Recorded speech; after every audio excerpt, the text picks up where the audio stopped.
বৈধ কিংবা অবৈধ যে আয়ের ওপর কর দেয়া হয় না, অর্থনীতিতে সেটাই অপ্রদর্শিত অর্থ কিংবা কালো টাকা।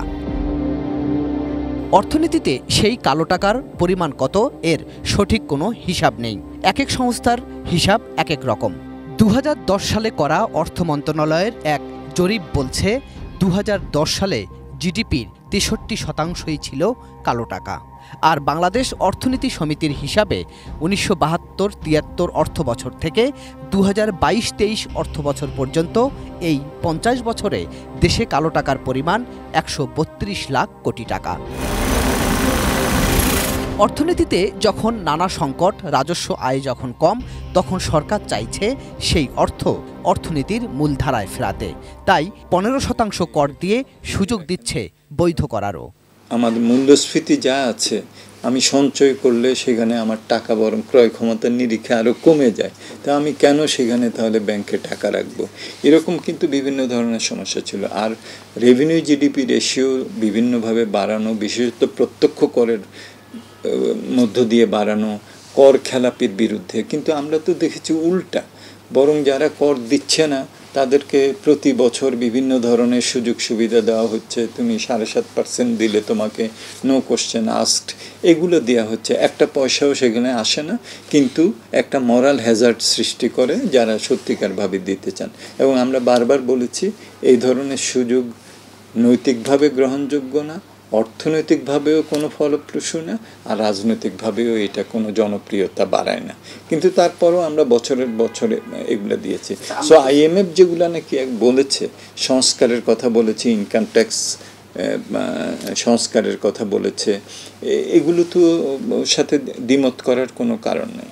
আর ভর্তুকির যেগুলোর কথা বলেছে, প্রণোদনার কথা যেগুলো বলেছে, আমরা সেগুলো বলেছি যে এটা পর্যালোচনা করেন, কোন জায়গায় পুনর্বিন্যাস করা যায়, কিন্তু সাধারণ মানুষের জীবন মানের উপরে এটা যাতে কোনো ধরনের নেতিবাচক প্রভাব না পড়ে, এরকম একটা অবস্থায় যখন তারা অলরেডি একটা উচ্চ মূল্যস্ফীতির চাপে আছে, এইটাকে নিশ্চিত করতে হবে। তবে ব্যবসায়ীদের অনেকেই বলছেন দেশ থেকে যখন অর্থ পাচার বাড়ছে, তখন এই সুযোগে কমতে পারে অর্থ পাচার।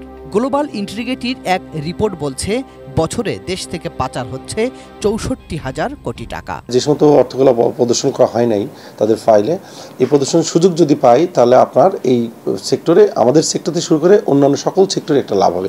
কারণ কালো টাকা সাদা মানে যে টাকাটা সেখানে প্রদর্শন করবে, সে এই পরবর্তী এই টাকা কোনো না কোনো খাতে সে ব্যয় করবে। তাতে কি হবে, আমাদের আবাসন খাতের তো বটেই, আমাদের সাথে লিঙ্কে যে কোম্পানিগুলো আছে প্রায় 270-এর মতো, প্রত্যেকটা কোম্পানিতে প্রত্যক্ষ বা পরোক্ষভাবে এটা একটা পজিটিভ রিফ্লেকশন আসবে। এবং গভর্নমেন্টের বর্তমান সময়ের সাথে অত্যন্ত যুগোপযোগী একটা পদক্ষেপ আমি মনে করি। এবং সেই সাথে এইটা বাস্তবায়ন হলে আমাদের দেশের অর্থনৈতিক ভাব কিছুটা হলেও চাঙ্গা হবে। এবং যে টাকাগুলো আমরা ফান্ড ডাইভার্ট বলি বা আমরা বলি যে একটু আপনার হুন্ডির মাধ্যমে হোক বা যেভাবে হোক দেশের বাইরে যেটা পাচার হয় আর কি, যে কথাগুলো আমরা বলি, এইটা হলে সেই পাচার বা হুন্ডির এখানে একটা বাধা সৃষ্টি হয়, সেটা তখন এই ঘুরে জিনিসটা আমাদের দেশের মধ্যেই আবার রিটার্ন করে। তো যার কারণে এটা নিঃসন্দেহে একটা বর্তমান সময়ের সাথে অত্যন্ত যুগোপযোগী এবং ব্যবসা বান্ধব পদক্ষেপ বলে আমি স্বাগত জানাই এবং আমি মনে করি। এর আগে 2020-21 অর্থ বছরে 10% কর দিয়ে কালো টাকা সাদা করার সুযোগ দেয় সরকার।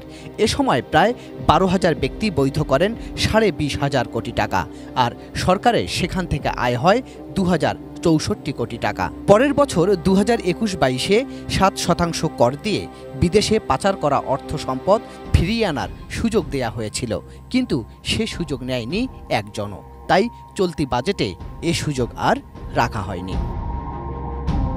গোলাম কাদের রবু, ATN নিউজ, ঢাকা।